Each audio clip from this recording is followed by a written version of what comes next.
హల్లెలూయా. మరి ఈరోజు మనము చూస్తున్నాం, మరి ప్రపంచంలో పరిస్థితి ఏమాత్రం బాగోలేదు. దేశాల మధ్యలో యుద్ధాలు జరుగుతూ ఉన్నాయి. ఒక పక్క వాతావరణము మనుషులను కలవరపెడుతూ ఉన్నది. మరి ప్రపంచమంతా ఒక అయోమయ స్థితిలో, గందరగోళ పరిస్థితిలో ఉన్నది.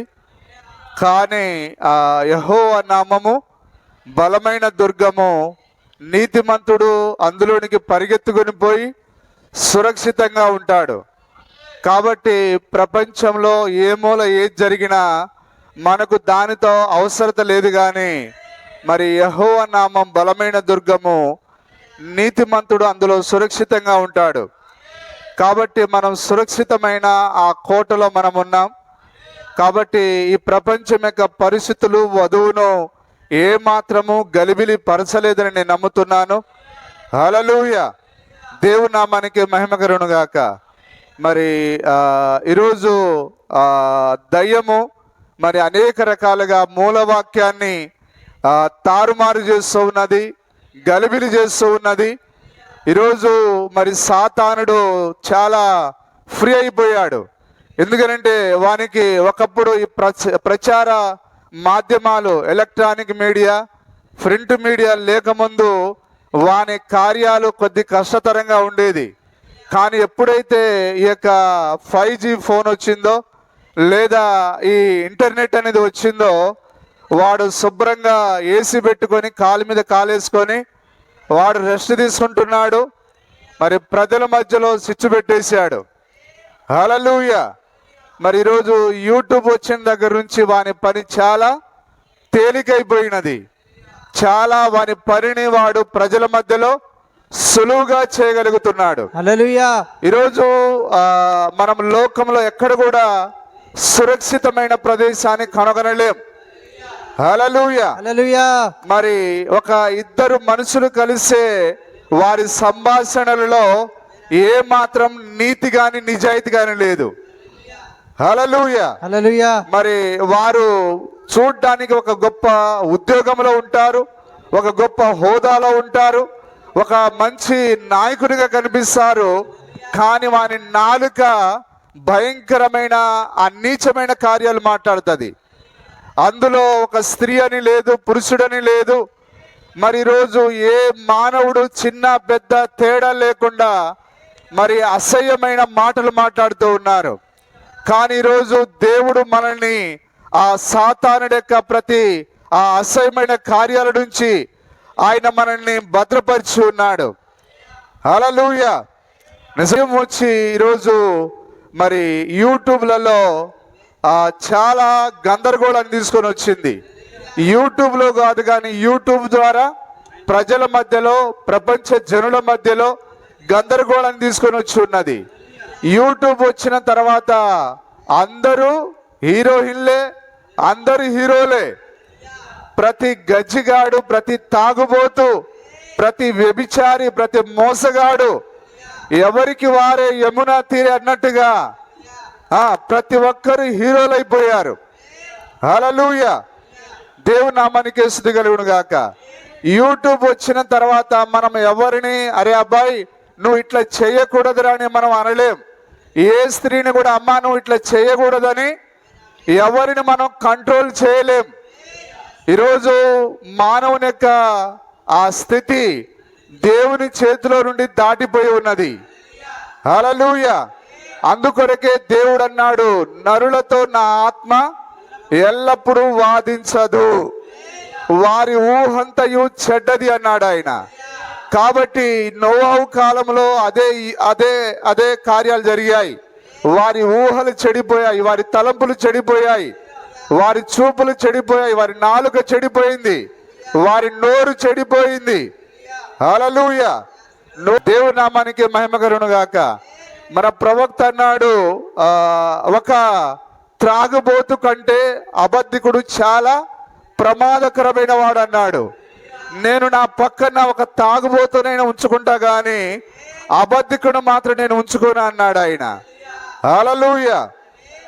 ఈ వర్తమానం అని పేరు పెట్టుకొని కూడా భయంకరమైన అబద్ధాలు ఆడేవారు బయలుదేరారు. దేవుని నామానికి స్తుతి కలుగును గాక. మరి నిజంగా యూట్యూబ్ వచ్చి ఈరోజు మనం ఎవరిని ఏమి అనలేని పరిస్థితిలో మనం ఉన్నాం. అందుకొరకే ఈరోజు నానా రకాలైన పాతాళపు బోధలన్నీ భూమి మీదకి వచ్చేసాయి. ఎవడు ఇష్టం వచ్చింది వాడు మాట్లాడిస్తా ఉన్నాడు. దేవుని యొక్క మూల వాక్యంతో ఏ మనిషికి పని లేదు. ఈరోజు వాని పుర్రెకి ఏం తోస్తే అది మాట్లాడిస్తున్నాడు. వాని మైండ్కి, వాని మెదడుకు, వాని మోకాళ్ళకు ఏది మంచిగా అనిపిస్తే అది మాట్లాడేస్తున్నాడు. కానీ దేవుని వాక్యం ఇలాగ మాట్లాడుతూ ఉన్నదా?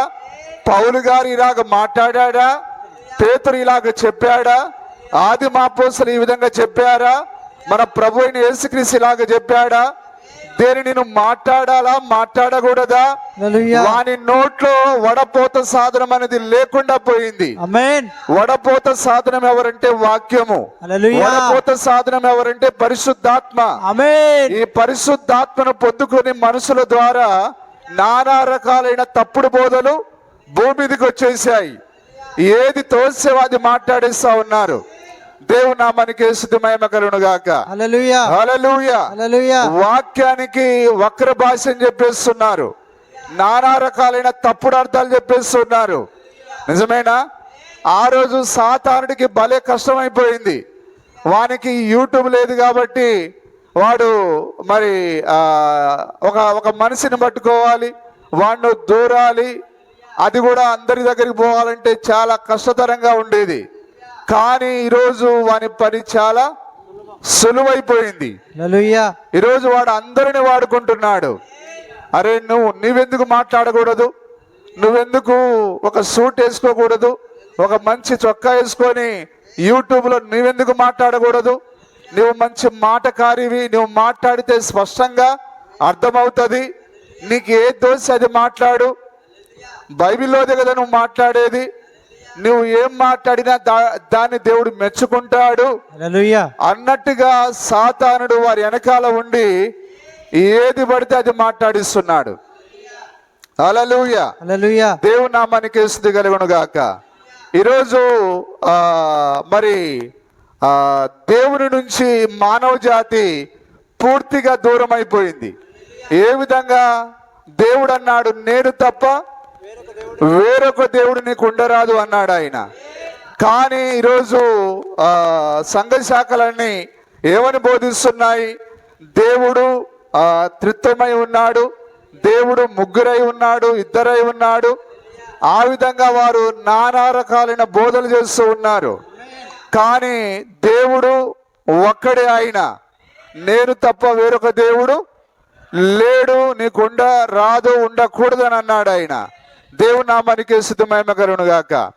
ఒకసారి మనము యెషయా గ్రంథము 43వ అధ్యాయం 10వ వచనం ఒకసారి చదువుదాం.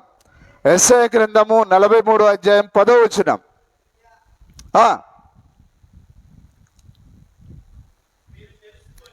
మీరు తెలుసుకొని నమ్మి నేనే ఆయనని గ్రహించున్నట్లు. చదవండి. మీరు తెలుసుకొని నన్ను నమ్మి నేనే ఆయనను గ్రహించున్నట్లు. నేనే ఆయనని గ్రహించున్నట్లు. హల్లెలూయా. హల్లెలూయా.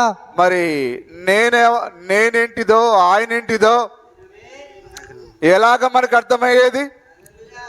నేనే ఆయనను గ్రహించున్నట్లు మీరును నేను ఏర్పరచుకున్న నా సేవకుడును నాకు సాక్షులు నాకు ముందుగా ఏ దేవుడును నిర్మింపబడలేదు. హల్లెలూయా. హల్లెలూయా. ఎందుకంటే మనం ఇందాక మూలవాక్యాన్ని చదివాం. ఆయనకు ఆ యొక్క దినముల ఆయనకు దినముల ప్రారంభం గాని ఆ దినముల యొక్క అంతము గాని లేనివాడు ఆయన.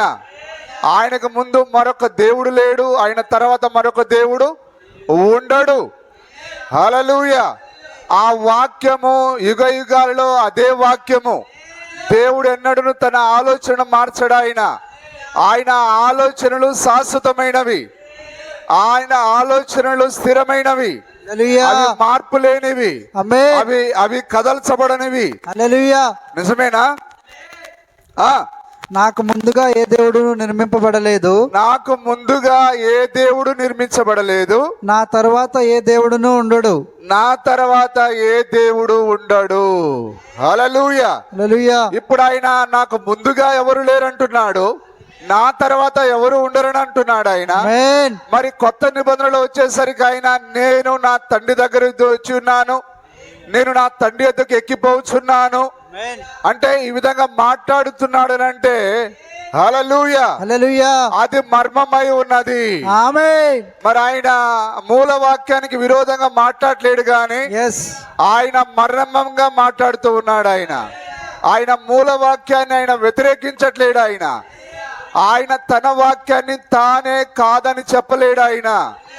ఆయనకు ప్రతి మాట అవునట్టుగానే ఉన్నాయి. yes ఏ మాట కూడా తీసివేయడానికి వీల్లేదు, ఏది కూడా కలపడానికి వీల్లేదు. ఆమేన్. హల్లెలూయా. హల్లెలూయా. ఇప్పుడు ఆయన నేను నా తండ్రి ఎదురు నుంచి వచ్చి ఉన్నాను, నా తండ్రి ఎద్దుకు ఎక్కిపోతున్నాను అన్నాడు ఆయన. ఆమేన్. అంటే యేసుక్రీస్తుకు మరొక తండ్రి ఉన్నాడని అర్థమా?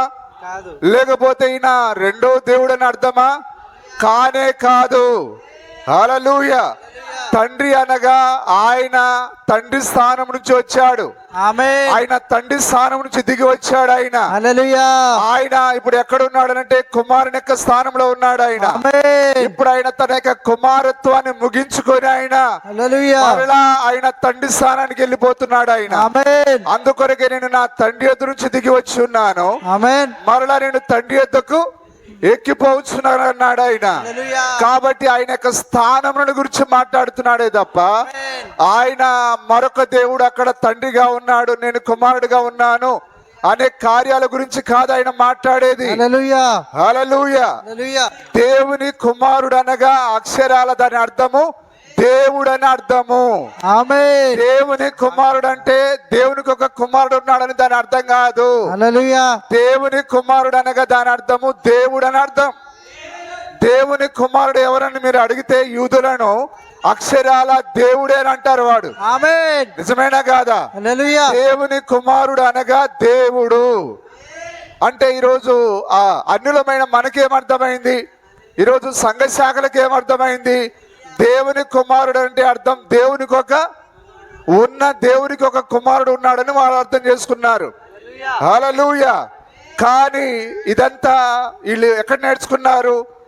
బైబిల్ కళాశాలలో నేర్చుకున్నారు. ఈరోజు ఉన్న భూమి పైన ఉన్న ఈ కళాశాలలు, లేకపోతే ఈ BTHలు, లేకపోతే ఈ DDలు అవి దైవత్వాన్ని నేర్పించలేవు. నీకు దైవత్వం అర్థం కావాలంటే నీవు ముందుగా నిర్ణయించబడి ఉండాలి. నిజమేనా? దైవత్వం అనేది అన్నకు అర్థం కాలే, కయ్యప్పకు అర్థం కాలే, ఆ చదువుకున్న శాస్త్రులకు అర్థం కాలే, పరిశీలకు అర్థం కాలే. కానీ ఆ యొక్క చదువు రాని పేతురుకు దైవత్వం అర్థమైంది. హల్లెలూయా. ఆయన కైసరు ప్రాంతానికి వచ్చి ఆయన తన శిష్యులను అడిగాడు. ఆయన ఏమని, నన్ను గురించి ప్రజలు ఏమనుకుంటున్నారు? నిజమేనా? చదవండి 16వ అధ్యాయం 13వ వచనం, మత్తయి సువార్త 16వ అధ్యాయం 13వ వచనం చదవండి సార్. కైసరే ప్రాంతములకు వచ్చి. యేసు ఎక్కడికి వచ్చాడు? కైసరే ప్రాంతములు. అందరు మాట్లాడతారా? ఫిలిప్పుదైన కైసర ప్రాంతంలోకి వచ్చి మనుష్య కుమారుడు ఎవడని జనులు చెప్పుచున్నారని. మనుష్య కుమారుడు అంటే ఎవరు? ప్రభు అయిన క్రీస్తు, యేసుక్రీస్తు. హల్లెలూయా.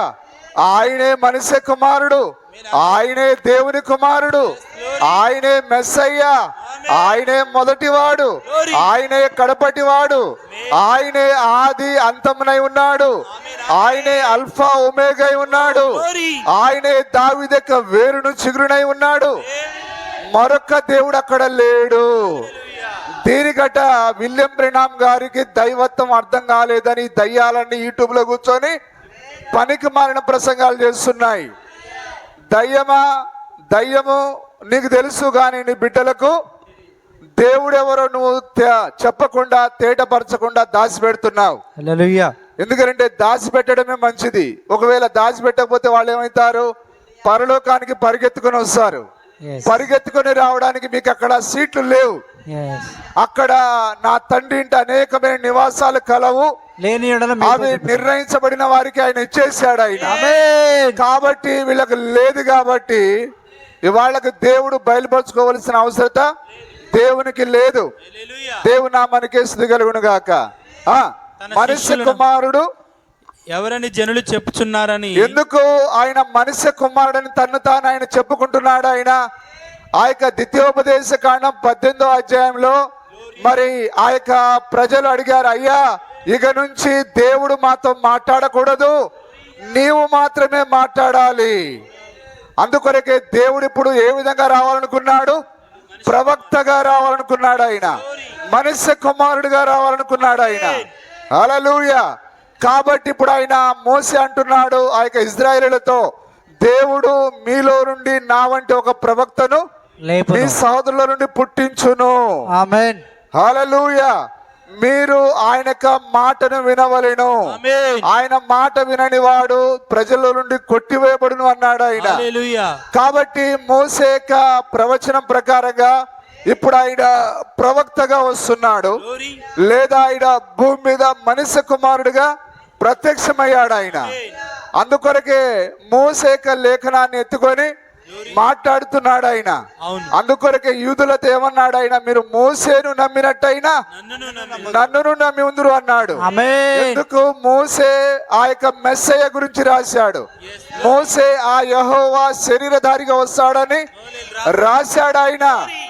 హల్లెలూయా. దేవుని నామానికే స్తుతి కలుగును గాక.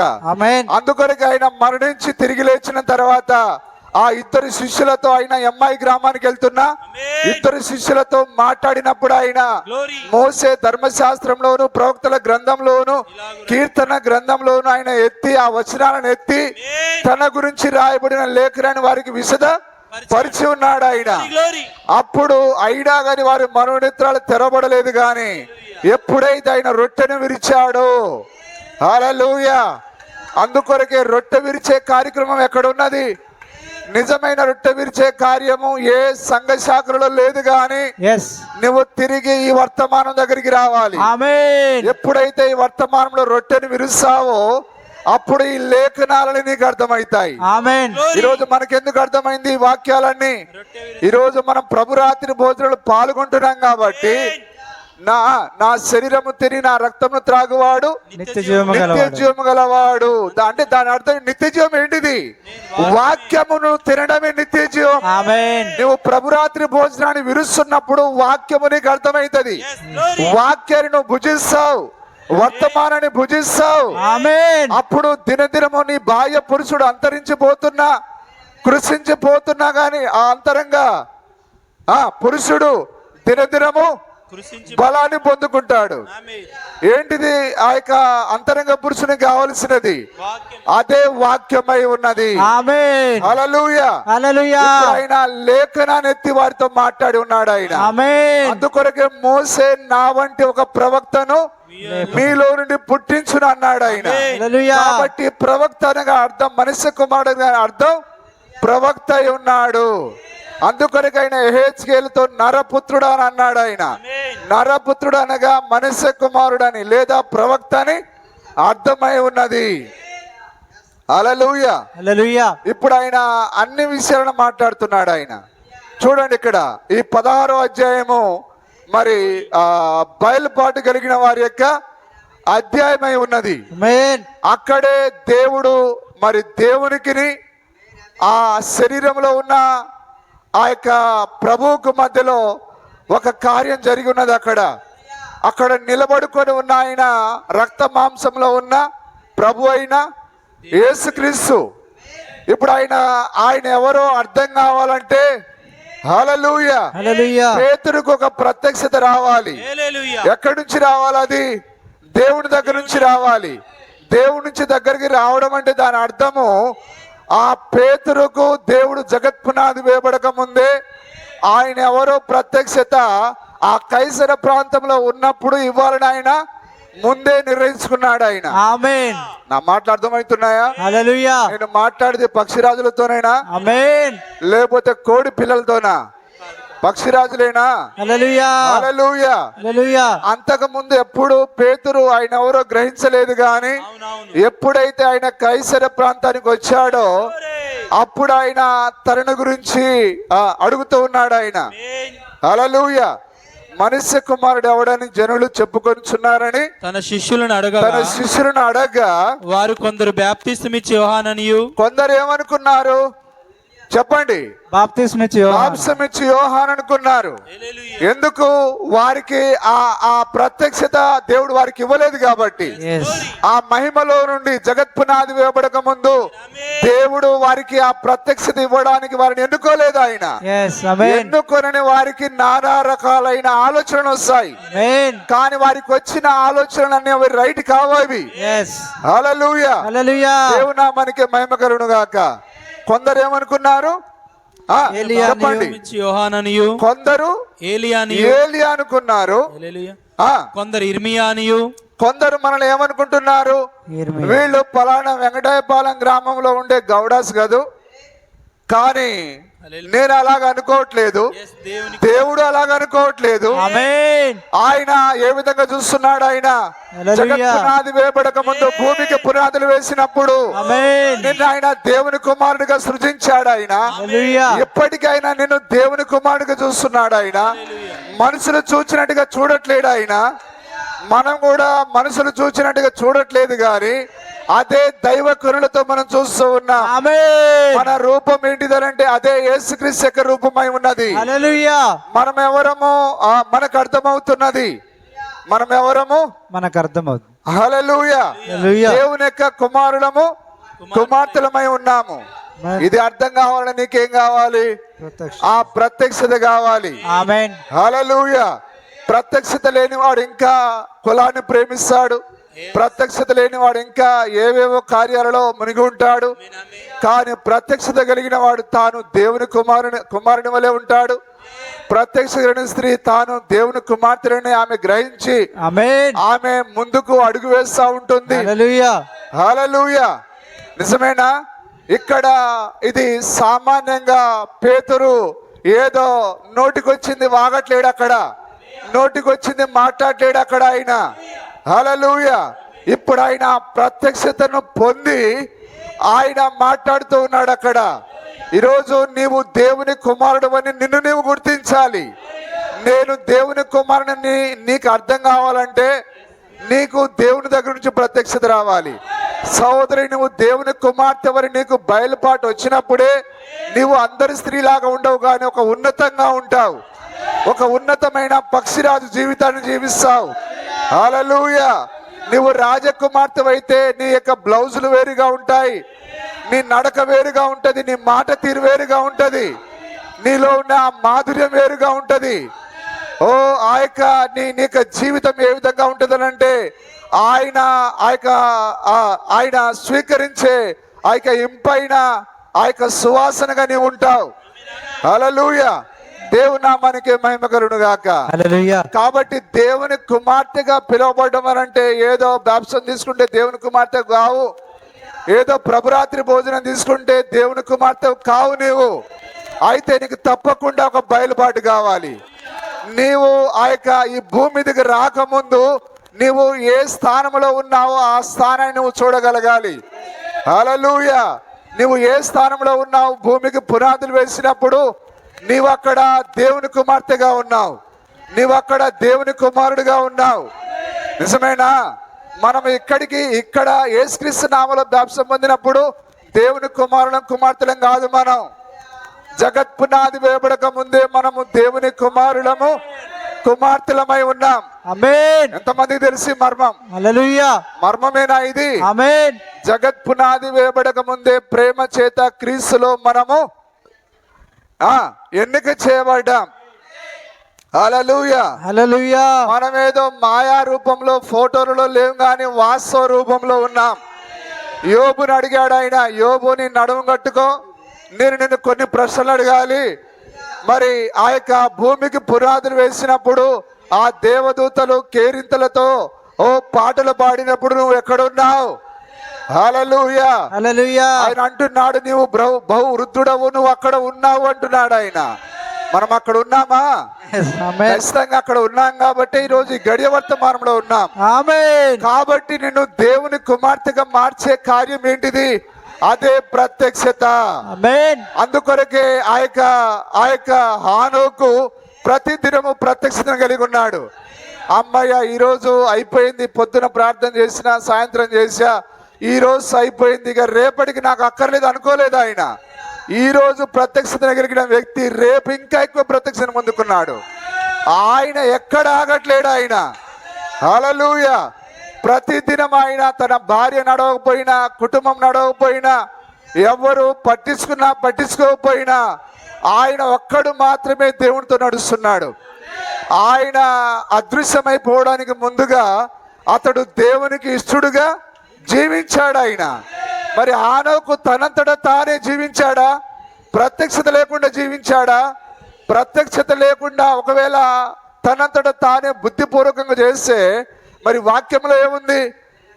ప్రత్యక్షత లేకుండా దేవునికి ఇష్టడే ఉండుట అసాధ్యం. ఆయన ప్రతిదినం దేవునితో ఎలాగ నడిచాడు చెప్పండి? ఎలాగ నడిచాడు ఆయన?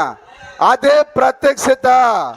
అందుకొరకే ఈరోజు ప్రార్థించండి అని వాట్సాప్లో మెసేజ్ పెట్టాల్సిన అవసరం లేదు. ఈరోజు బైబిల్ చదవమని నిజమైన దేవుని కుమారునికి సంఘ కాపరి చెప్పాల్సిన అవసరం లేదు. బైబిల్లో ఏముంది బైబిల్లో? దేవుని కుమారులు దేవుని చేత బోధించబడుదురు. వారు నాలాంటి మనుషుల ద్వారా బోధించబడరు. వారు తమ అంతరంగంలో బోధించబడతారు. వారు ప్రత్యక్షలో బోధించబడతారు. వారిని ఎవ్వరూ ఆపలేరు. హానోకును ఆపగలిగే శక్తి ఏదైనా ఉన్నదా? ఆయన ప్రతిదినం ఆయన దేవునికి ఇష్టడుగా నడుస్తూ హల్లెలూయా నడుస్తా ఉంటే ఆయన తేలికైపోతున్నాడు. ఆయన నడుస్తా ఉంటే ఒకరోజు ఆయన ఆ విధంగా నడుస్తూ ఆయన అదృశ్యమైపోయి మహిమలోనికి వెళ్ళిపోయాడు ఆయన. హల్లెలూయా. అదే విధంగా హానోకు 7వ వాడై ఉన్నాడు. అదే విధంగా ప్రతిదినము దేవునితో నడిచే ఒక హానోకు వంటి వధువునైనా తన యొక్క తలంపులో, తన యొక్క ఆలోచనలు ఆయన జగత్పునాది వేయబడక ముందుగా ఎన్నుకున్నాడు. హల్లెలూయా. నిజమేనా? అందుకొరకే మనం ప్రతిదినము ప్రార్థించాలి, ప్రతిదినము వాక్యాన్ని చదవాలి, ప్రతిదినం వర్తమానం చదవాలి, ప్రతిదినం మనం దేవుని కొరకు మనం జీవించాలి. హల్లెలూయా. అది ఏ విధంగా మనం చేయగలము? కేవలము ప్రత్యక్షత ద్వారా. కాబట్టి ఈరోజు మనం బలవంతంగా దేవుని కుమారులుగా మనం మారలేం. కానీ ఈరోజు ఈ భ్రష్ట సమాజం ఏమంటున్నది? అతడు యేసు ప్రభు మతంలో దిగాడు. అదేమన్నా బురదగుంటనా? లేకపోతే అదేమన్నా వరిమడి ఆ పొలం? అది ఆ బురదలో దిగి నాట్లు వేయడానికి, ఇదేదో మతం పుచ్చుకోవడానికి అట్లా ఏముండదు సార్. యేసుక్రీస్తు పక్షపాతి కాడాయన. నేను ఎంతమందిని పట్టుకొచ్చి చర్చిలో కూర్చోబెట్టినా నా ద్వారా బలవంతంగా వచ్చిన వారు సరైన జీవితాన్ని జీవించలేరు. ఒకవేళ ఆయన చిత్తంలో లేక ఉన్న వారిని కూడా యేసు ప్రభువే పట్టుకొచ్చి కూర్చోరా ఇక్కడ, నువ్వు వాక్యాన్ని విను బాగుపడతావని చెప్పినా వాడు వినడు. స్వయంగా ఆ గొప్ప దేవుడే ఆ కయీను దగ్గరికి వచ్చి, నాయనా కయీను, నీకెందుకురా తిరుగుబాటు? ఆ హేబేలు మీ తమ్ముడు ఏం చేశాడు? వాడు చేసినట్టు నువ్వు చేయరా అంటే అయినా కానీ నశమేర వాడు వినలే. ఈరోజు కూడా అంతే. హల్లెలూయా. కాబట్టి ఇదేదో బలవంతంగా దేవుని కుమారులుగా నేను ఎవరు మార్చలేరు. బలవంతంగా నేను ఎవరు దేవుని కుమార్తెగా మార్చలేరు. హల్లెలూయా. ఈరోజు నిన్ను పొడవు జాకెట్లు కుట్టించుకోమని, పొడవు బ్లౌజులు కుట్టించుకోమని, చక్కగా నిండుగా చీర కట్టుకోమని ఎవరు నీకు చెప్పాల్సిన అవసరం లే. నీ లోపలే ఆ గ్రహించే శక్తిని పెట్టాడు ఆయన. పావురానికి నూనె రాయాల్సిన అవసరం లేదు. దాని లోపలే ఆ నూనెని దేవుడు పెట్టాడు. ఆ నూనె దానిని ఎల్లప్పుడూ తాజాగా ఉంచేది. హల్లెలూయా. దేవుని నామానికి మహిమ కలుగును గాక. కోడి పుంజుకు ఎవరు నూనె రాస్తారు? కానీ దాని ఎంట్రికలు నిగనిగలాడుతాయి. కారణం ఏంటి? దాని ఎంట్రికల్లోనే, దాని ఆ శరీరంలోనే ఆ నూనె ఉత్పత్తి అవుతుంది. మరి ఆ యొక్క ప్రకృతి సంబంధమైన వాటిలోనే నూనె ఉత్పత్తి అయితే ఈరోజు నిజమైన నూనె లేదా? ఆ కలువరిలో ఆయన నూనెను ఆయన మన పైన కొమ్మరించాడు ఆయన. హల్లెలూయా. అదే ఆ కల్వరి సిలువలో ఉన్న ఆ ప్రవాహం మనలోనికి రావాలి. అదే నిన్ను సరైన స్త్రీనిగా మార్చేది, అదే నిన్ను సరైన పురుషునిగా మార్చేది. హల్లెలూయా. దేవుని నామానికే స్తుతి కలుగును గాక. ఈరోజు మీరు ఇక్కడ కొద్ది మంది వచ్చారు, ఏదో నన్ను సంతోషపెట్టడానికి వచ్చారా? ఈరోజు వర్షమైనా పర్వాలేదు, మనల్ని పాస్టర్ గారు వర్షంలో వచ్చారా శబాస అనాలి. నా ద్వారా ఒకవేళ మీరు పొగడబడితే మీకేమొస్తుంది? మట్టి బూడిద తప్ప. హల్లెలూయా. కానీ అసలైన ఆయన మిమ్మల్ని పొగడాలి. నీ శ్రమను, నీ కష్టమును నేను ఎరుగుదును. హల్లెలూయా. కాబట్టి నిన్ను వర్షాన్ని దాటి, పక్షిరాజు వర్షం పడతా ఉంటే రెక్కలు చాపుకొని క్యావ్ క్యావ్ కాకిలాగా అది అరవదు. అది వర్షం పడతా ఉంటే ఆ వర్షం పైన ఎగురుతుంది అది. హల్లెలూయా. దేవుని నామానికి మహిమ కలుగును గాక. నిజమేనా? ఇట్లాంటి ఎన్ని పెను తుఫానులు వచ్చినా అట్లాంటి దాన్ని లెక్క చేయదు అది. ఎందుకంటే దానికి దేనిపైన ఇష్టమనంటే దాని బలమైన రెక్కల పైన. ఇటు 7 అడుగులు, ఇటు 7 అడుగులు. అలాగనే ఏడో సంఘకాలమేనా ఇది? మరి బలమైన రెక్కలు మనకున్నాయా? వర్షం పైన మనం ఎగరగలము, చలి పైన మనం ఎగరగలం, ఎండకు పైగా మనం ఎగరగలం. పక్షిరాజును ఆపగలిగేది ఏది లేదు సార్. దేవుని నామానికి స్తుతి కలుగును గాక. అయితే నీకు తప్పకుండా నిన్ను ఆ విధంగా ఆ ఉత్సాహభరితంగా ఉంచేది ఒక సేవకుని యొక్క ప్రసంగం కాదు, కానీ అదే దేవుని యొద్ద నుంచి వచ్చిన ప్రత్యక్షత, అదే తాజా మన్నై ఉన్నది, తాజా వర్తమానమై ఉన్నది. కాబట్టి అమ్మ, ముక్కుకు బేసర వద్దు, చెవులకు దిద్దులొద్దు. ఎవడు చెప్తాడు నీకు? ఎవరు చెప్పాల్సిన అవసరం లేదు. హల్లెలూయా. నీకు ఎక్కడి నుంచి రావాలి వర్తమానం? ఆ మహిమలో నుండి రావాలి. దేవుని నామానికి స్తుతి కలుగును గాక. నిజమైన విత్తనానికి పిచ్చకారి చేయాల్సిన అవసరం లేదు. దానికి అదే అది కసిగా నిలబడుతుంది. అది దాని ఫలాలను అది ఫలిస్తుంది. అది లేదు బ్రదర్ ఇట్లా చేయకూడదు, బ్రదర్ ఇట్లా చేయకూడదు సిస్టర్, నీకు ఎవరు చెప్పాల్సిన అవసరం లేదు. హల్లెలూయా. పేతురు గారికి ఒక గదిలో తీసుకెళ్ళి, అరే నేను కైసర ప్రాంతానికి వెళ్తాను, అక్కడ మరి నిన్ను కొన్ని ప్రశ్నలు అడుగుతాను, నన్ను గురించి నువ్వు ఇట్లా అనాలని ఏమన్నా ఈ అమ్మ తేజ నేర్పించినట్లుగా, ప్రవీణ్ కుమార్ నేర్పించినట్టుగా ఆయన ఏమన్నా నేర్పించాడా? లేదు సార్. ఆయన నటించే దేవుడు కాడా ఆయన. దేవుని నామానికి మహిమ కలుగును గాక. ఎప్పటి నుంచి ఉంది నీకు ఈ రోగం? ఆమె చెప్పాలి, సార్ మీరు అయ్యగారు మీరు నేర్పించే దగ్గర నుంచి ఉంది అయ్యగారు, మీరు ఇందాక నేర్పించారు కదా, 6 నెలల నుంచి ఉందని చెప్పమని అన్నారు కదా, అప్పటి నుంచే ఉంది అయ్యగారు అని చెప్పాలి. దేవుని నామానికి మహిమ కలుగును గాక. హల్లెలూయా. ఉన్నారా? ఇక్కడే ఉన్నారా ఈరోజు? కాబట్టి మనం ఎవరం బలవంతంగా లేము ఇక్కడ. మనని ఎవరు బలవంతం చేసి ముందుకు నెట్టాల్సిన అవసరం లేదు. కేవలం నీవు మాత్రమే ఆయనను ప్రేమించాలి. ఆ ప్రేమించాలంటే నీకేం కావాలి? ఆ గొప్ప బయలుపాటు కావాలి. దేవుని నామానికి స్తుతి కలుగును గాక. ఆ యొక్క గొర్రె పిల్లని తీసుకొని రమ్మని హేబేలుకు అవ్వ చెప్పలే, ఆదాము చెప్పలే, ఎవ్వరు చెప్పలే ఆయనకు. కానీ దేవుడు ఆ యొక్క సమయంలో ఆ యొక్క విత్తనాన్ని చుట్టింది ఆయనే. ఆ యొక్క హేబేలులో జీవాన్ని పెట్టింది ఆయనే. ఆ జీవము తగిన కాలంలో కనెక్ట్ అవుతుంది. అది దేనికి? ఆ గడియ వర్తమానానికి అది కనెక్ట్ అవుతుంది. అది మనము ఇలాగ వస్తామని మనం అనుకున్నామా? కానీ మన కొరకు దేవుడు ఒక సమయాన్ని కేటాయించాడు. ఆ సమయంలో మనం ఈ వాక్యానికి మనం కనెక్ట్ అయ్యాం. హేబేలు ఎట్లయితే కనెక్ట్ అయ్యాడో, ఆ యొక్క పేతురు ఎట్లయితే కనెక్ట్ అయ్యాడో, అలాగనే మనము ఆ విధంగా కనెక్ట్ అయ్యాం. ఇది ఏ బైబిల్ ట్రైనింగ్ చేస్తే ఈ ప్రత్యక్షత వస్తుంది? నిజం వస్తుందా? హల్లెలూయా. దేవుని నామానికి మహిమ కలుగును గాక. అందుకొరకే సోదరి, నువ్వు తప్పకుండా దేవుని దగ్గర నుంచి ప్రత్యక్షతను అడగాలి. ప్రత్యక్షత విశ్వాసమును కర్త ఆయనే. విశ్వాసం అనగా ప్రత్యక్షతయే. ప్రభువా, నీ కొరకు నాయనా నిన్ను ఇష్టపెట్టే జీవితాన్ని నేను జీవించినట్లుగా నాకు ఆ గొప్ప ప్రత్యక్షత ఇచ్చే ప్రభువా. నువ్వు స్త్రీవైనా పురుషుడవైనా అలాగనే నువ్వు ప్రార్థించాలి. ఎందుకంటే ఈరోజు మనం అన్నిటికంటే ఎక్కువగా దేని కొరకు మొరపెట్టాలి? ప్రత్యక్షత కొరకు మొరపెట్టాలి, ఆ బయలుపాటు కొరకు మొరపెట్టాలి. దేవుని నామానికి మహిమ కలుగును గాక. ఎందుకంటే ఆయన తన సంఘాన్ని ప్రత్యక్షత పైన కడతారని చెప్పాడు ఆయన. ఇప్పుడు ఆయన కడుతున్న సగం ఏంటిది? 4 గోడలు కాదు. హల్లెలూయా. ఆ స్త్రీలతో పురుషులతో కూడిన ఆ సమూహాన్ని ఆయన దేవాలయంగా కడుతున్నాడు. ఆయన దేనిపైన? వాక్యం అనే ప్రత్యక్షత పైన. ప్రత్యక్షత నేను ఎక్కడికి నడిపిస్తుంది? వాక్యం ఎదుగు నడిపిస్తుంది. విలియం బ్రెన్హామ్కు ప్రత్యక్షత వచ్చినప్పుడు ఆయన తన వైపు మనని నడిపించలేదు, కానీ ఆ యొక్క ప్రత్యక్షత మనని యేసు వైపుకి నడిపించింది. హల్లెలూయా. హల్లెలూయా. కానీ ఈరోజు దయ్యాలన్నీ చాలా కార్యాలు ఉన్నాయి లోకంలో మాట్లాడుకోవడానికి. ఆ రోజు ఈ పని పాట లేని పరిసయ్యులు ఆయన ఏ విశ్రాంతి దినాన ఎక్కడ ఉన్నాడో అక్కడ హాజరయ్యేవారు. సార్, వారికి ఏమన్నా వేరే పనులు లేవా? సద్దుకైలు తిరిగి మరణిస్తే ఇక అటేనని నమ్ముతారు వాళ్ళు, ఆత్మ లేదని నమ్ముతారు వాళ్ళు. వాళ్ళతో వాదన పెట్టుకోవచ్చుగా.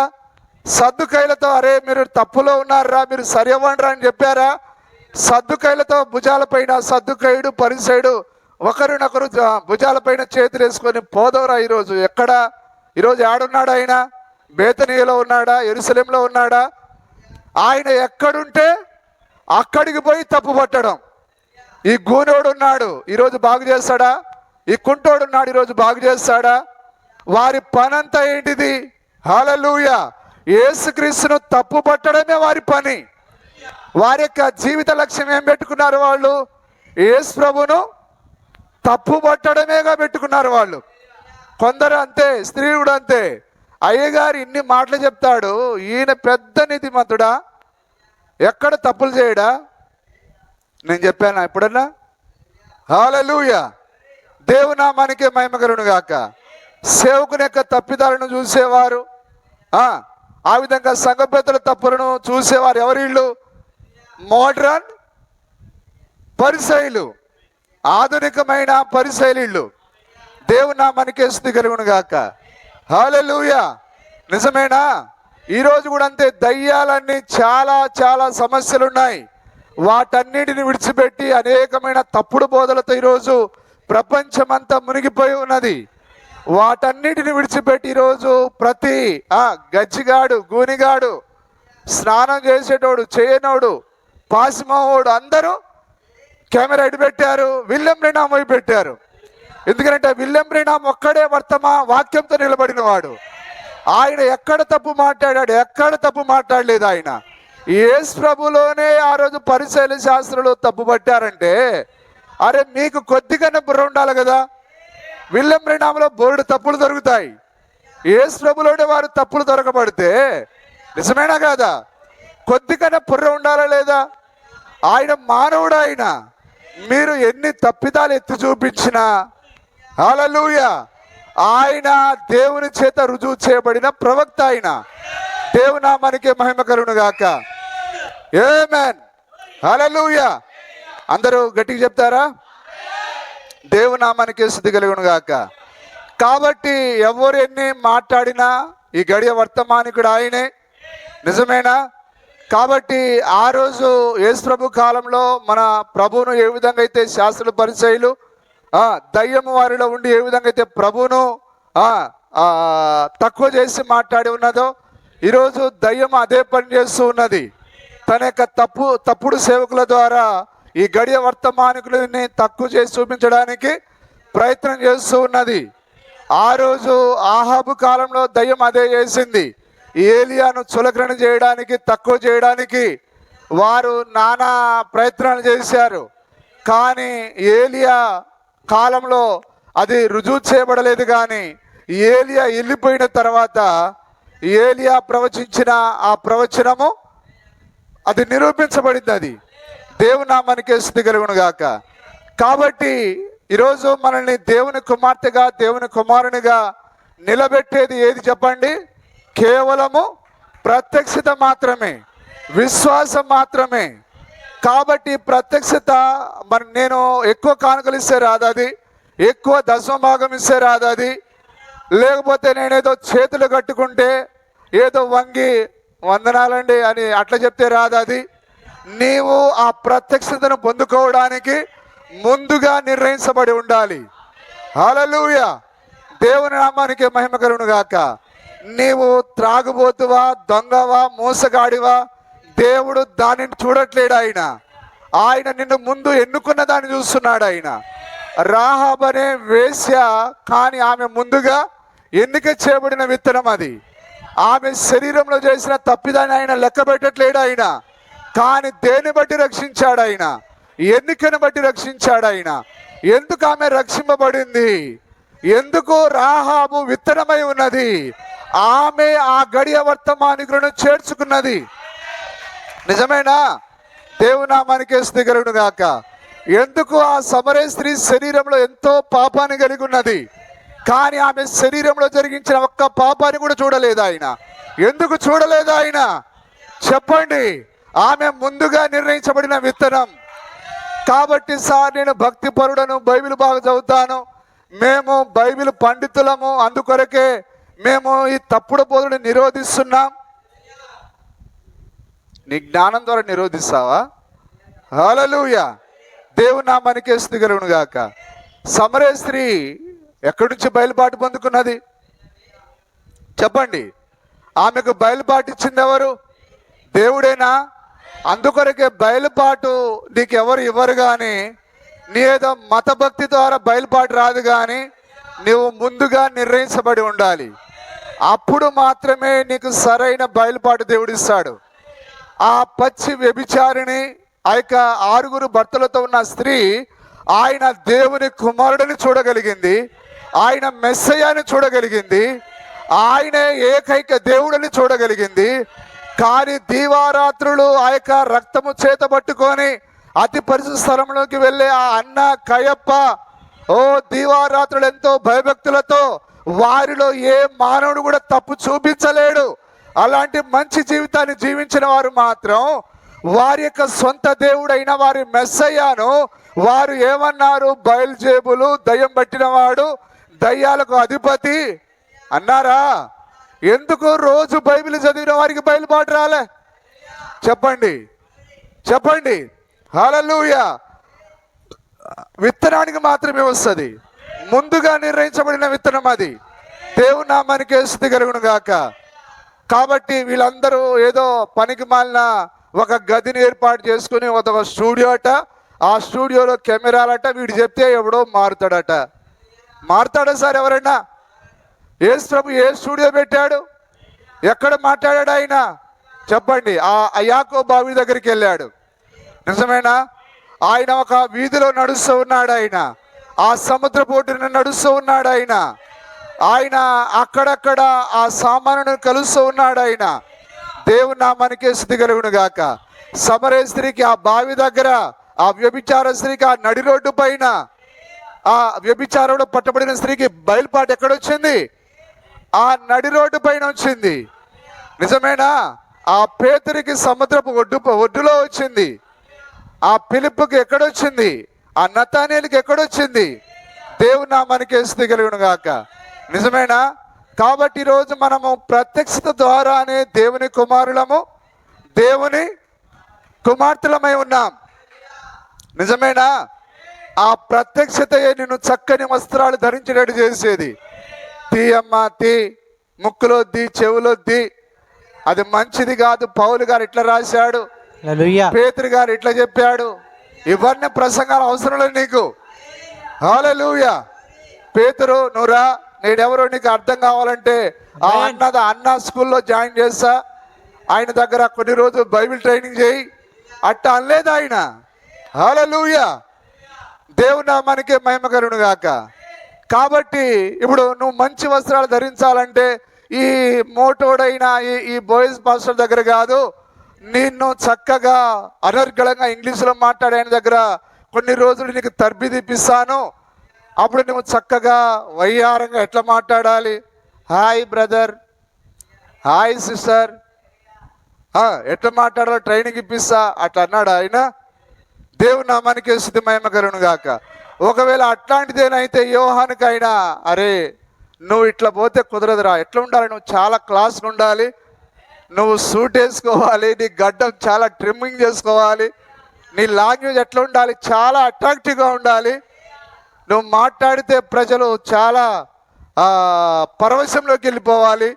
నువ్వు గొడ్డలు తీసుకొని ఆ మిడతలని గడ్డంలో ఇరికించుకొని సర్ప సంతానమా పాము బిడ్డలు అంటే ఎవరైనా వస్తారా? నాకు నువ్వు శిష్యుని ఎవరిని చేస్తావు నువ్వు అట్లా అన్నాడు ఆయన. నీకు ఎట్లా దోశ అట్లా మాట్లాడమని అన్నాడు ఆయన. అంటే ఆయన బూతులు మాట్లాడలేదు. ఆయన దేవుని నామానికి మహిమ కలుగును గాక. మాట్లాడితే ఆ యొక్క యోర్దాను అరణ్యం అంతా మారు మోగిపోయింది. దేవుని నామానికి స్తుతి కలుగును గాక. హల్లెలూయా. ఎక్కడ ఉన్నాం మనం ఇప్పుడు? ప్రత్యక్షత దగ్గర మనం ఉన్నాం. ఈరోజు నేను చక్కని వస్త్రాలు ధరించేటట్టు చేసేది ఏంటిది? ప్రత్యక్షత. హల్లెలూయా. నిన్ను చక్కగా ఆ యొక్క పురుషుని వస్త్రాలు ధరించేటట్టుగా ఓ పురుషుడా నిన్ను చేసింది ఏంటిది? ఆ గొప్ప ప్రత్యక్షత. అందరిలాగా ఆ యొక్క ఆడవాళ్ళు లోపలేసుకుని నిక్కరేసుకొని నువ్వు రోడ్ల పైన బండ్ల పైన ఎందుకు తిరగట్లేవు? ఎందుకంటే నీకు ఒక ప్రత్యక్షతని ఇచ్చాడు ఆయన. ఈ పొట్టి నిక్కర్లు నావి కావివి. హల్లెలూయా.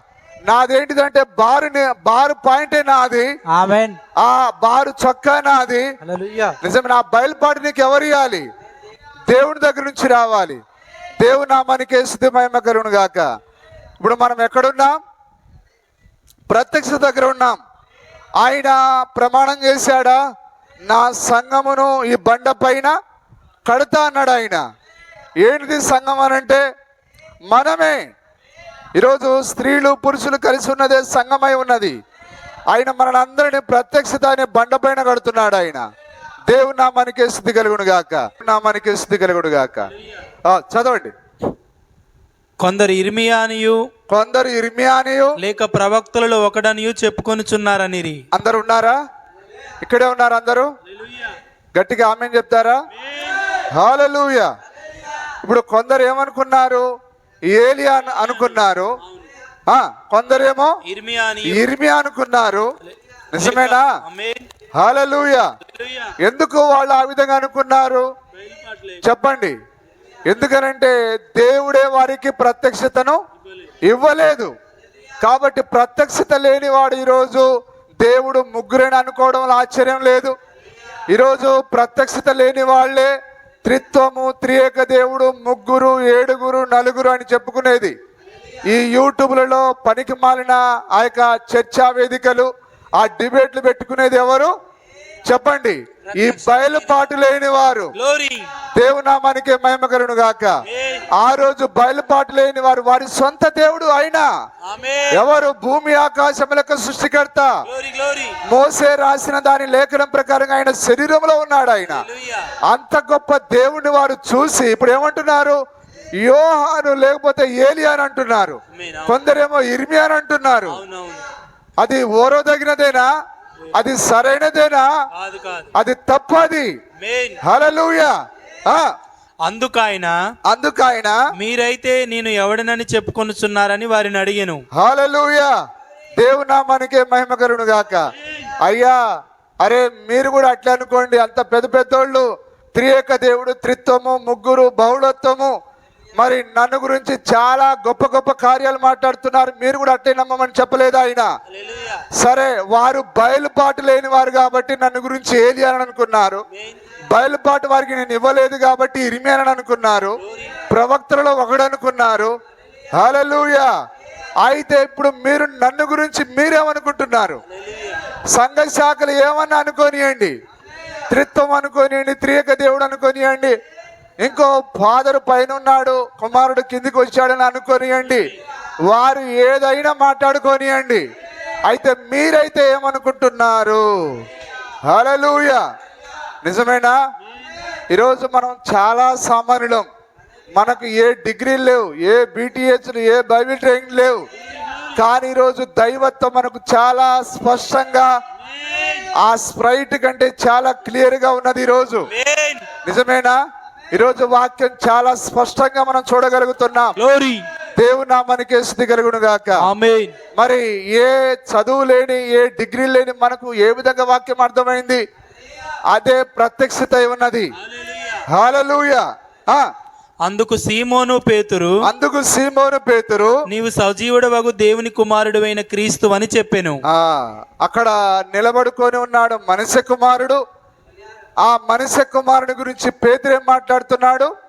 సజీవుడవగు దేవుని కుమారుడైన క్రీస్తు అని ఈ చెప్పెను. మాటలు మీ హృదయంలోనికి వెళ్తున్నట్టుగా నాకు అనిపించట్లేదు.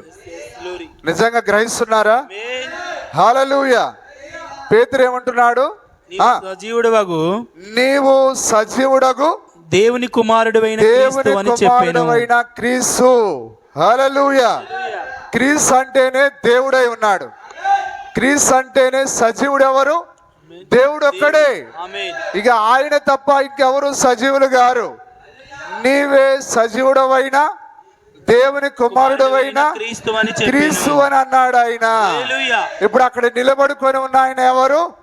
ఆయనే దేవుడని బయలుపాటు చదువులేని ఆ పేతురుకు బయలుపరచబడింది. నిజమేనా? హల్లెలూయా. కాబట్టి సంఘము దేనిపైన నిర్మించబడాలి? ఏ ప్రత్యక్షత అంటే అది త్రిత్వ ప్రత్యక్షత కాదు, అది బహుళ ప్రత్యక్షత కాదు, దేవుడు ఒక్కడే అనే ప్రత్యక్షత. పేతురు అక్కడ ఆయన ఒక్కడేనని నమ్ముతున్నాడు. అందుకొరకే ఆయన ఈ బండ పైన అన్నాడు ఆయన. అందుకొరకే తండ్రి యొక్కయు కుమారుని యొక్కయు పరిశుద్ధాత్మ యొక్కయు నామము ప్రభు అయిన యేసుక్రీస్తు. హల్లెలూయా. దేవుని నామానికి స్తుతి కలుగును గాక. ఈ బండ పైన నా సంఘమును కట్టుదును, పాతాళలోక ద్వారములు దాని ఎదుట నిలవనేరవని. పాతాళలోక ద్వారములు దాని ఎదుట నిలవనేరవని ఉన్నారు అందరు ఇక్కడ. హల్లెలూయా. ఏంటిది పాతాళలోక ద్వారాలు? ఈరోజు ఉన్న ఈ సంఘాలన్నీ పాతాళలోక ద్వారాలై ఉన్నాయి. ఈ సంఘాలు వాక్యం ఎదుట నిలబడనేరవు. నిలబడగలిగేది ఒకే ఒకటి. ఆ రోజు పరిసయ్యుల యొక్క ఆలోచన అక్కడ నిలబడలేదు, శాస్త్రుల యొక్క ఆలోచన అక్కడ నిలబడలేదు. ఒకరు యోహాను అనుకున్నది నిలబడిందా? ఇర్మియాను అనుకున్నది నిలబడిందా?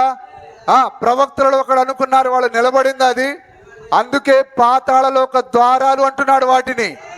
ఏది పడితే పుర్రెలో ఏది పడితే అది మాట్లాడితే అవన్నీ పాతాళలోక ద్వారాలు. కాబట్టి నిజమైన ప్రత్యక్షత ఎప్పుడైతే వచ్చిందో అవన్నీ కనుమరుగైపోయాయి. దేవుని నామానికి స్తుతి కలుగును గాక. ఆయన మనిషి కుమారుడు, అక్కడ ఆయన సజీవుడైన దేవుని కుమారుడు, ఆయన క్రీస్తు అయి ఉన్నాడు అక్కడ. చూడండి, అదే అక్కడ రాయబడి ఉన్నది. నీవు సజీవుడవైన దేవుని కుమారుడైన క్రీస్తు అని చెప్పాను. సరిగా చదవండి సార్. నీవు సజీవుడవగు దేవుని కుమారుడైన క్రీస్తు అని చెప్పాను. దేవుని కుమారుడవైన క్రీస్తు అని చెప్పాను. హల్లెలూయా. ఇప్పుడు క్రీస్తు అంటే ఎవరు? దేవుడే. రెండో ఆయన కాదు, ఆయన మూడో వాడు కాడు, ఆయన అక్షరాల దేవుడు ఆయన. హల్లెలూయా. దేవుని నామానికి మహిమ కలుగును గాక. క్రీస్తు అంటే దేవుడేనా? ఓకే, ఒకసారి మనం ఆ యొక్క పౌలు గారు రాసిన పత్రిక 9వ అధ్యాయము 5-6 వచనాలు చదువుదాం. రోమీలకు రాసిన పత్రిక 9వ అధ్యాయం 5వ వచనం 6వ వచనం. పితరులు వీరివారు. పితరులు అంటే చెప్పండి, పితరులు అంటే ఎవరు? పితరులు అంటే ఎవరు చెప్పండి? అబ్రహాము, ఇస్సాకు, యాకోబు, వీళ్ళను పితరులు అన్నారు. పితరులు వీరివారు అంటే ఇజ్రాయేలులకు చెందినవారు, యూదులకు చెందినవారు. పితరులు అబ్రహాము, ఇస్సాకు, యాకోబులు ఆ యొక్క ఇజ్రాయేలుకు చెందినవారు. శరీరమును బట్టి క్రీస్తు వీరిలో పుట్టెను. శరీరమును బట్టి క్రీస్తు అనగా దేవుడు. హల్లెలూయా. క్రీస్తు అనగా దేవుడు. శరీరాన్ని బట్టి దేవుడు ఎక్కడ పుట్టాడు? ఆయన వారిలో పుట్టాడట. ఆయన అబ్రహాము, ఇస్సాకు, యాకోబు అనే వంశంలో పుట్టాడు ఆయన. మాట్లాడండి సార్. నేనే మాట్లాడాలా? మీరు కూడా మాట్లాడతారా? పితరులు వీరివారు, శరీరమును బట్టి క్రీస్తు వీరిలో పుట్టెను. దేవుడు క్రీస్తు అనగా ఉన్న ఏకైక దేవుడు. ఆయన శరీరధారిగా ఎవరిలో పుట్టాడు? ఆయన ఏ వంశంలో పుట్టాడు? ఆయన యూదా గోత్రంలో పుట్టాడు. ఆయన చదవండి. ఈయన సర్వాధికారి అయిన దేవుడై ఉండి ఉన్నారా? ఏ లేఖనం కూడా మానవ ఇచ్చను బట్టి రాయబడదు, ఊహను బట్టి రాయబడదు. హల్లెలూయా. పౌలు గారు దీన్ని ఎట్లా రాస్తున్నాడు? ఆయన ఆ యొక్క పరిశుద్ధాత్మతో నింపబడి. గ్లోరీ. హల్లెలూయా. దేవుని నామానికి స్తుతి కలుగును గాక. పౌలులో ఉన్న అదే పరిశుద్ధాత్మ ఆయనలో ఉండి ఆ మాటను రాస్తూ ఉన్నది అక్కడ. అదే పౌలులో ఉన్న పౌలు అని పేరు పెట్టుకుంటే సంబరం కాదు. ఈరోజు చాలా మంది పీటర్ అట. పీటర్లు కాదురా మీరు, చీటర్లు. నిజమేనా కాదా? పీటర్ అని పేరు పెట్టుకుంటే నీవు పీటర్ అయిపోవు, నీవు చీటర్గా మిగిలిపోతావు. అయితే ఆ రోజు ఆ పీటర్లో ఏ పరిశుద్ధాత్మ అయితే ఉన్నదో అదే పరిశుద్ధాత్మ నీలోనికి రావాలి. హల్లెలూయా. అప్పుడు మాత్రమే నీకు దేవుని యొక్క వాక్యం అర్థమవుతుంది. పేతురులో పరిశుద్ధాత్మ ఉన్నప్పుడు ఆయన ప్రసంగం చేశాడు, యేసుక్రీస్తు నామములో బాప్తిసం పొందమని. నిజమేనా? నీలో అదే పరిశుద్ధాత్మ ఉంటే నీవెందుకు యేసుక్రీస్తు నామాన్ని మాట్లాడలేకపోతున్నావు? అంటే పేతురులో ఉన్న పరిశుద్ధాత్మ ఆయనలో ఉందా? లేదు కాబట్టి ఈ పీటర్లు ఇప్పుడు ఏమైపోయారు? చీటర్లు అయిపోయారు. హల్లెలూయా. దేవుని నామానికి మహిమ కలుగును గాక. అందుకొరకే ఉన్నారందరు ఇక్కడ. ఇది వర్తమానమేనా? వాక్యమేనా? Praise the Lord. హల్లెలూయా. ఇదే వర్తమానాన్ని ఒక సంఘ శాఖను తీసుకుని బోధిస్తే వారు తమ మనసును ఎటు పెట్టకుండా చాలా చక్కగా వింటారు. ఎందుకంటే వారికి దొరక్క మటన్ బిర్యానీ.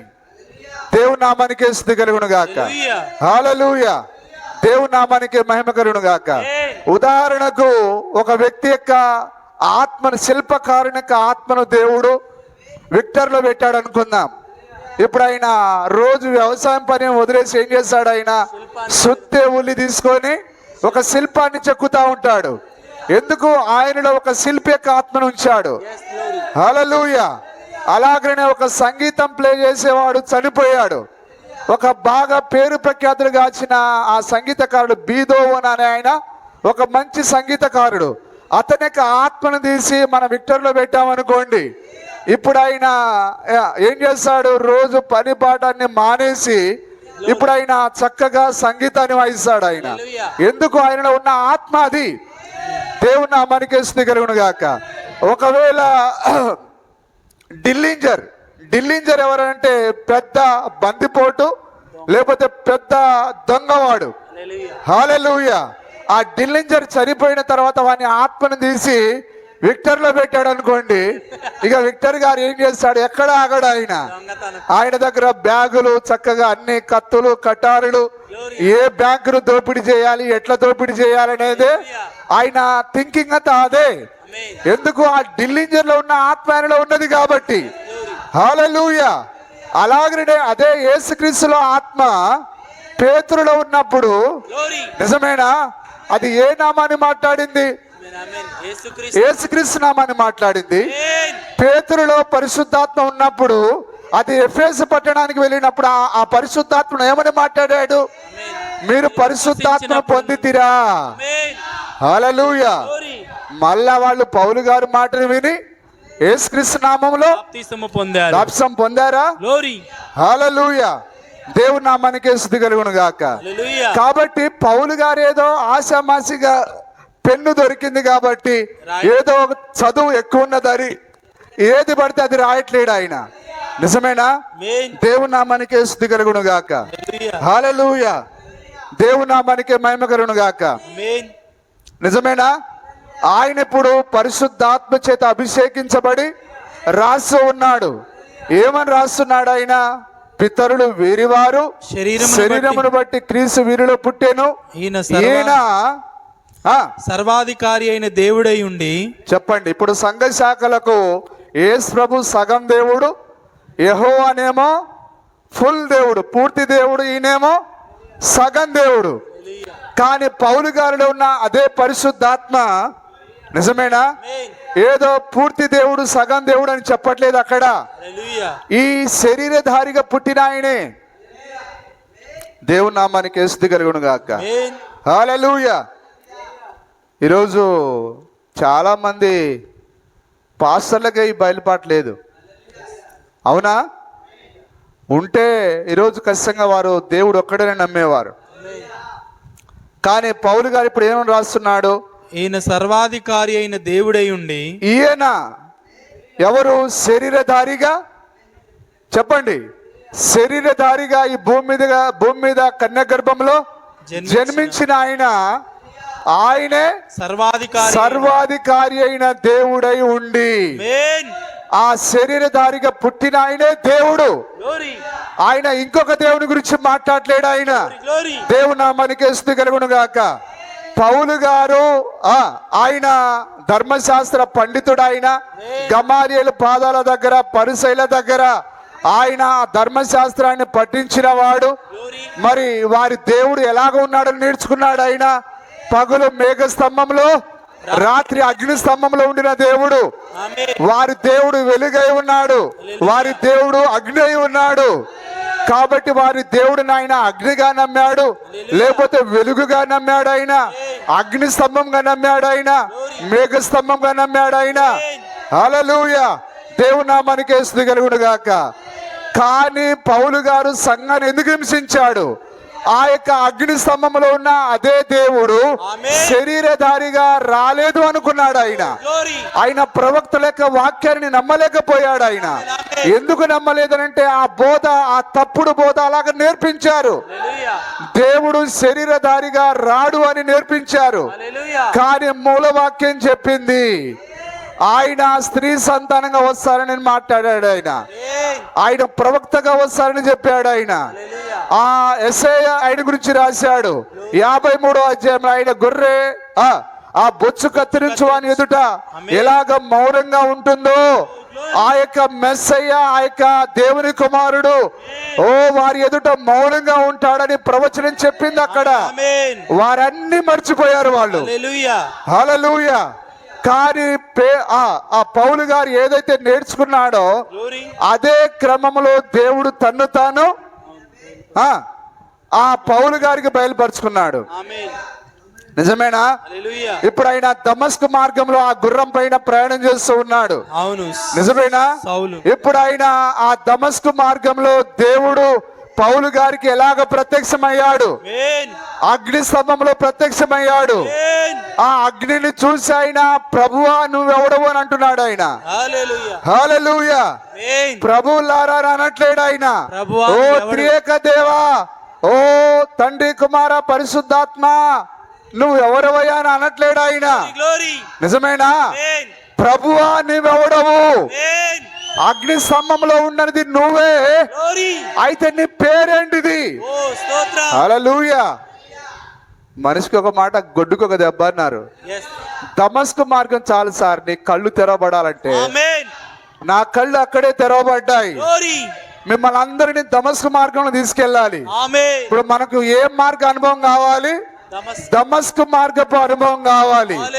హల్లెలూయా. ఆ దమస్కు మార్గంలోనే సౌలు పౌలుగా మార్చబడ్డాడు. ఈరోజు యూట్యూబ్ లో కూర్చుని ఈ చెత్త చెదారాన్ని దమస్కు మార్గంలో నడిపిద్దామంటే మన వల్ల కాదు. నడిపించిన చెత్త చెదారంతో మాట్లాడు ఆయన. కానీ పౌలు గారు ఒక్కడితో ఎందుకు మాట్లాడాడు? ఆయనతో పాటు చాలా మంది గుర్రం పైన ఉన్నారు, కానీ వారందరితో మాట్లాడలేదు ఆయన. పౌలు ఒక్కడే ఎన్నికలో ఉన్నవాడు. నిజమేనా? ఆయన ఎంతమందిని చంపినా, ఎంతమందిని హింసించినా దేవుడు ఆయన్ని ముందుగా కుమారుడుగా చూశాడు, కుమారుడుగా స్వీకరించాడు. ఆయన దేవుని నామానికి స్తుతి కలుగును గాక. ఇప్పుడు ఆయన వెలుగును చూసి ఏమంటున్నాడు? ఆయన ప్రభువా నువ్వెవడవు అంటే వెలుగులో ఉన్నది ఎవరు? ఒకే ఒక ప్రభు ఉన్నాడు, ఆయనే దేవుడై ఉన్నాడు. అమ్మా మీకేమైనా అర్థమవుతుందా? నా మాటలు అర్థమవుతున్నాయా? దేవుని నామానికి స్తుతి కలుగును గాక. హల్లెలూయా. ఆ దమస్కు మార్గంలో చూసారా ఆ గొప్ప ప్రత్యక్షత?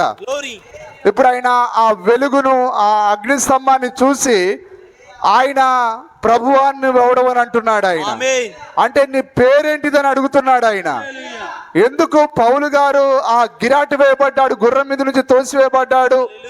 అతడు దేవునికి వ్యతిరేకంగా పనిచేస్తున్నాడు, ఆ ములి కొనకు ఎదురు తన్నుతూ ఉన్నాడు. అది సాధ్యమా మానవునికి? అది అసాధ్యం. అది ఎప్పుడైతే కింద పడ్డాడో వెంటనే ఆయన పేరు అడుగుతున్నాడు ఆయన. హల్లెలూయా. అప్పుడు ఆ స్వరం అన్నది, నీవు హింసించుచున్న యేసును. అప్పుడే ఆయనకు అర్థమైపోయింది. హల్లెలూయా. ఓ పాత నిబంధనలో మా గొప్ప యెహోవాయే ఈ యేసుక్రీస్తు ఉన్నాడు. ఆయన శరీరధారిగా వచ్చాడు. హల్లెలూయా. అందుకొరకు ఆయన రాశాడు, యేసే ఆ క్రీస్తు అని రాశాడు ఆయన. బకరాల్లారా, పొట్ట పెంచుకోవడం కాదురా, ముక్కలు ఇరుగ తినడం కాదురా, ఈ ముక్కలు తినండి, వాక్యం ముక్కలు తినండి. హల్లెలూయా. దేవుని నామానికి మహిమ కలుగును గాక. బెర్రిగా కోడి మాంసం తిని బకరాలు తిని బకరాల్లాగా పనికి మాలిన వీడియోలు చేయడం కాదు. రండి పౌలు గారి దగ్గరికి పోదాం. ఎంతమంది దేవుడు అని పౌలు చెప్తే అది నమ్ముదాం మనం. దేవుని నామానికి మహిమ కలుగును గాక. ఏంటిది యేసే ఆ క్రీస్తు ఏంటిది చెప్పండి. ఈ శరీరధారిగా ఉన్న ఆయనే, ఓ ఆ యొక్క ఆది అంతం లేని దేవుడు ఆయన. ఈ యేసే ఆ క్రీస్తు ఉన్నాడు. హల్లెలూయా. ఏ మార్గానైతే పౌలు గారు వ్యతిరేకించాడో ఆ మార్గమే సరైనదని బయలుపాటు పొందుకున్నాడు ఆయన. దేవునామానికి స్తుతి మహిమ కలుగును గాక. నిజమేనా?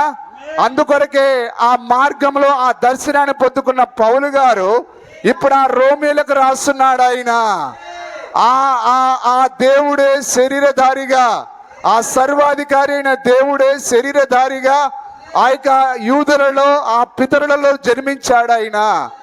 ఆయనే సర్వాధికారి అయిన దేవుడై ఉండి నిరంతరం స్తోత్రారుడై ఉన్నాడు.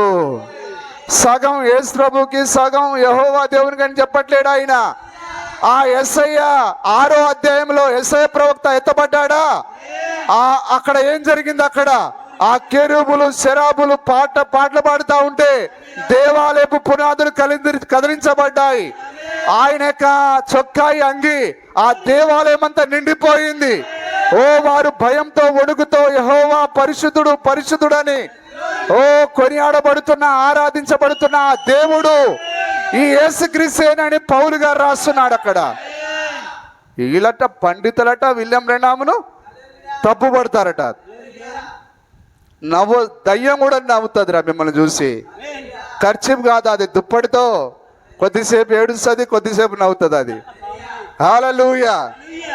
అవి అనుకుంటాయి, అరే మీకంటే మా పిల్ల దయ్యాలు నయం కదరా, మా దయ్యాలని ఏమన్నాయి, సర్వోన్నతుని దేవుని కుమారుడా మాతో నీకేమి అన. హల్లెలూయా. మా దయ్యాలని అట్లా కేకేసాయి, కానీ మీరేంద్ర ముగ్గురు అంటారు నలుగురు అంటారు. మా దయ్యాలకున్న బయలుపాటు లేదు. హిజ్జత్. నిజమేనా కాదా? అందుకే యాకోబు ఏం రాశాడు? దేవుడు ఒక్కడేనని నమ్మి దయ్యాలు వణుకుతున్నాయి. యేసు ప్రభు కనిపించగానే, ఏయ్ మీ తండ్రి ఏడి, నువ్వు వచ్చినావు, మీ నాన్న ఎక్కడున్నాడు అంటే అడిగాయా? హల్లెలూయా. సర్వోన్నతుని దేవుని కుమారుడా, సర్వోన్నతుని దేవుని కుమారుడు అంటే దేవుడే, వేరొక ఆయన కాదక్కడ. దేవుని కుమారుడు అంటేనే దేవుడు. అందుకే దయ్యం ఆ మోసే దగ్గరికి వచ్చి, నువ్వు దేవుని కుమారుడు అయితే రాళ్ళను రొట్టెగా మార్చమని మోసే దగ్గరికి రాలే. వస్తున్నారా? రండి మనం సినాయి పర్వతం దగ్గరికి వెళ్దాం. ఇర్మియా దగ్గరికి వచ్చి, నువ్వు దేవుని కుమారుడు అయితే రాళ్ళను రొట్టెగా మార్చమని ఇర్మియాను అనలేదు. ఎందుకు? యేసుక్రీస్తునే గట్టిగా ఒత్తిడి చేశాయి. ఎందుకంటే ఆయనే సృష్టికర్త. అక్కడ చూడ్డానికి ఆయన మానవుడిగా ఉన్నాడు ఆయన, కానీ రూపం చూస్తే మాత్రం ఎక్కడో చూసినట్టు ఉంది సార్. మిమ్మల్ని ఎక్కడో తేడా ఉంది, ఆ ముఖం పోలికలో తేడా ఉంది. అందుకొరకే నువ్వు రాయిని రొట్టెగా మార్చావా, ఆ సృష్టికర్త నువ్వని నమ్ముతా. ఒకవేళ ఆయన అట్లా చేశాడు అనుకో, ఈ బకరాగాళ్ళందరూ నమ్మేవారు. హల్లెలూయా. దేవుని నామానికి స్తుతి కలుగును గాక. అందుకొరకే నీవు దేవుని కుమారుడు అయితే, ఎవరు రాయిని రొట్టెగా మార్చేది? దేవుని కుమారుడు ఒక్కడే. దేవుడొక్కడే శూన్యంలో సృష్టిని చేసిన వాడు. దేవుడొక్కడే లేని వాటిని చేయగలవాడు. దేవుడొక్కడే ఆ ఉన్న దాంట్లో నుంచి ఆయన అధికంగా చేసేవాడు ఆయన. హల్లెలూయా. దయ్యానికి ఉన్న బయటపాటు లేదట. వీళ్ళు ప్రపంచాన్ని విలియం బ్రెనామ్ బోధ నుంచి కాపాడి అంటే విలియం బ్రెనాము తప్పుడు బోధ కలిగి ఉన్నాడని. దేవుని నామానికి స్తుతి కలుగును గాక. ఈరోజు మనం కలిగి ఉన్న ఈ బయలుపాటు దేవుడు విలియం బ్రెనాంకి ఇచ్చాడు. విలియం బ్రెనాం కనుక మనకు లేకపోతే ఈ బయలుపాటు మనకు లేదు. ఒకవేళ వీళ్ళని మోసే కాలంలో ఉంటే మోసే పైన కూడా వీళ్ళు పళ్ళు పటపట కొరుకుతారు. వీళ్ళు ఎవరు? ఆ యొక్క కోరాహు దాతానుడు. దేవుడు హోషేయ గ్రంథంలో ఏం రాశాడు? ఆయన 12వ అధ్యాయంలో ఒక ప్రవక్త ద్వారా ఆయన తన ప్రజలను రక్షించాను. నేను రక్షించాను అనట్లేడు దేవుడు అక్కడ. ఒక ప్రవక్త ద్వారా తన ప్రజలను రక్షించాను. ఆ రోజు ఆయన ప్రవక్త ద్వారా రక్షిస్తే ఈ రోజు ఆయన ప్రవక్తల ద్వారా రక్షించడా? హల్లెలూయా. ఆ నినివే పట్టణం ఎవరి ద్వారా రక్షింపబడింది? యోనా ప్రవక్త ద్వారా. యోనా ప్రకటన విని అది మారు మనసు పొందింది. పండితులారా రండి, పండితులు. దేవుని నామానికి మహిమ కలుగును గాక. నిజమేనా? ఎంతమంది ఉన్నారు ఇక్కడ? హల్లెలూయా. చదవండి. అదే రోమా పత్రిక 9వ అధ్యాయం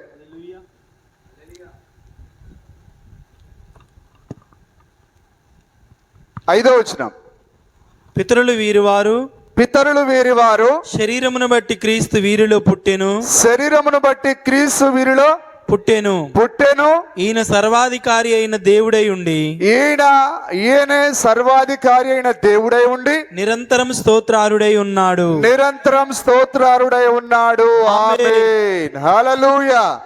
నిరంతరం అంటే మానక, రాత్రనక, పగలనక, ఆ విరామం లేకుండా కొనియాడబడే దేవుడు ఎవరు? ప్రభు అయిన యేసుక్రీస్తు అయి ఉన్నాడు.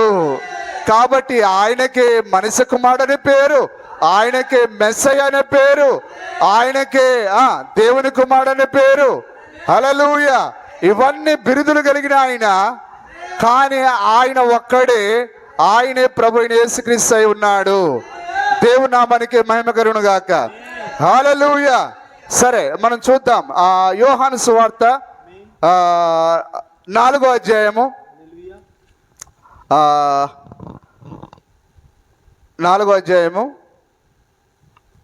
20వ వచనం చూడండి. మా పితరులు ఈ పర్వతమందు ఆరాధించిరి గాని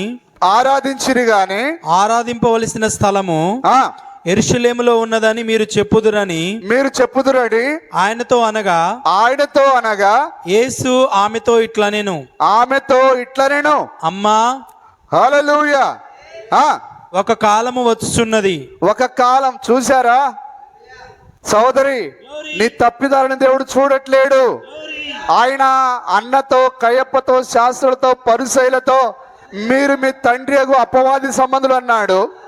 కానీ తన కుమార్తెతో ఆయన ఎలాగ మాట్లాడుతున్నాడో చూసారా? దేవుని నామానికి స్తుతి కలుగును గాక. హల్లెలూయా.